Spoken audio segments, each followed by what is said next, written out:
Dit is nog 'n Sondag in isolasie en dit klink vir my dat ons nog 'n hele ruk ons Sondag op so 'n manier gaan moet vier.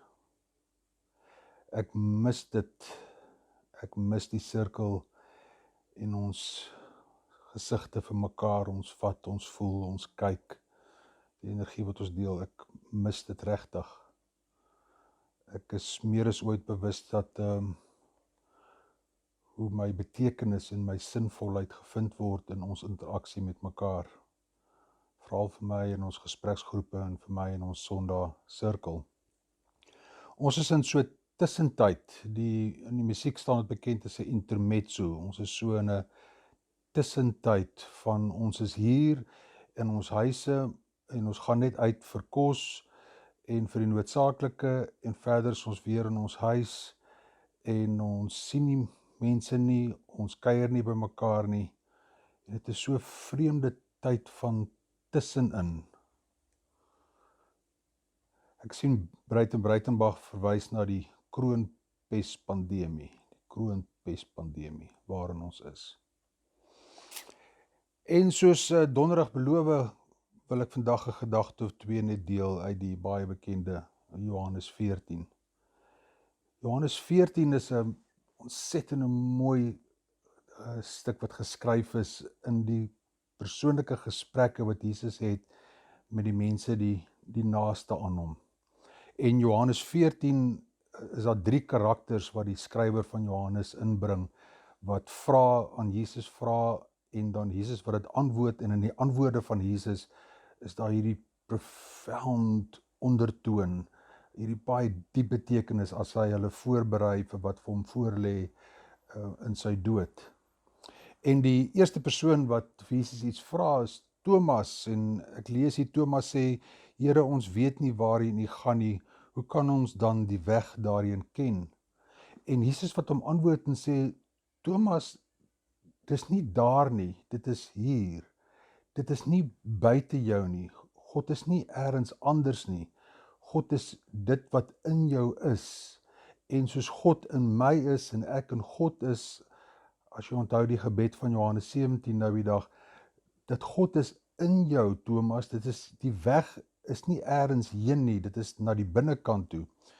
En dan die baie bekende woorde wat Jesus Thomas dan antwoord om te sê, ek is die weg en die waarheid en die lewe. Ek is die weg en die waarheid en die lewe, en dit is inklusief. Dit is nie eksklusief dat net hy wat Jesus, soos wat baie mense binne die Christendom dit wil opeis nie. Dit is inklusief dat elkeen wat Jesus in die weg en die waarheid en die lewe word in Christus, word die weg en die waarheid en die lewe vir my gesin, vir my straat, vir die samelewing waarin ek leef. En dan die tweede karakter is Filippus, wat sê, Here, wys vir ons die Vader en dit is vir ons genoeg. En dan Jesus wat sê, Filippus, ek is die hele tyd by jou. Ek is die hele tyd hier by julle. Wil jy vir my sê, jy sien nie die Vader nie, jy ken nie, jy onthou nie, jy verstaan nie dat net soos vir die Vader in my is hy ook in jou, en jy in die Vader, net soos wat ek in my Vader is. Weereens, dis nie daar nie, dit is nie buite nie. En die laaste karakter wat inkom is Judas, en Johannes is baie vinnig om te sê, dis nie Judas Iskariot nie. En Judas sê, Here, hoe kom dit dat U aan ons geopenbaar het en nie aan die wêreld nie? En dan Jesus 'n mooi brug wat hy bou, die intermezzo wat hy bou, om te sê, my dierbare Judas, as ek sterf en in my sterwe lê die verheerliking. Nêrens in een van die 4 evangelies word verwys van Jesus wat sterf vir sonde nie. Dit is iets wat Paulus van praat in 1 Korintiërs 13. Veral in Johannes Evangelie is my sterwe is sodat jy 'n nuwe betekenis sal kry van die weg en die waarheid en die lewe. 'n Nuwe definisie van wat dit beteken to live fully, to live abundantly.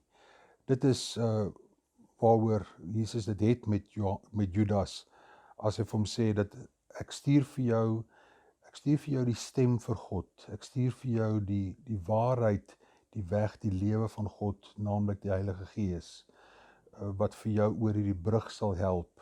Hierdie gedeelte van Johannes is belangrik om te onthou, dat Johannes skryf dit na die val van Jerusalem, die val van die tempel in 70. Hy skryf dit nadat die Jode verban is uit die sinagoge in 88 na Christus. Hy skryf dit in 'n tyd wat die kerk baie erg vervolg word. En Johannes wil in hierdie woorde van Jesus wil hy sê, hou vas aan die geloof, hou vas aan 'n dieper hoop. En dan die groot, wat sal ons dit noem, klem van Johannes en veral in Johannes 14 is die gewaarwording, is die besef dat in Christus is lewe nie gekoppel aan ons biologie nie. Dis nie my bios nie, maar dis my zoe. It's an eternal life. It's a new definition of life. Johannes 14 vat ons op 'n reis in ons intermezzo. En daardie reis is na die binnekant toe. God is nie daar nie, God is hier. God is nie ver nie, God is binne. God is so deel van ons as ons asem. God het after all sy asem in ons geblaas, sê Genesis 2 vers 7. Ons is the living breath of God. Kan ek vir ons 'n gebed doen?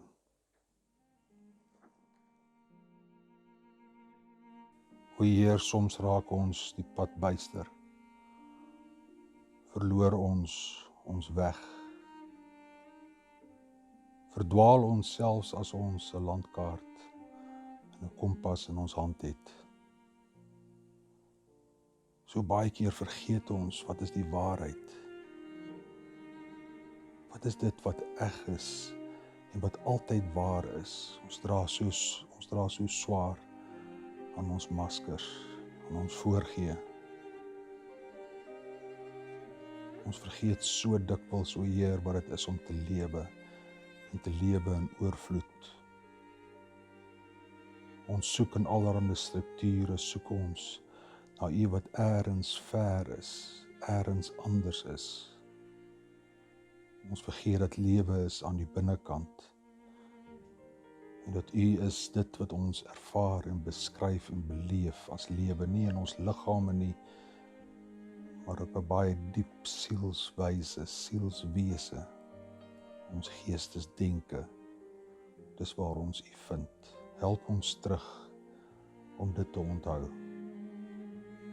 Maak vir ons daardie brug terug, waar ons sal weet in murg en been dat ons is een en deel van U. U is ons God van liefde. God is liefde. Ons God is liefde. Amen.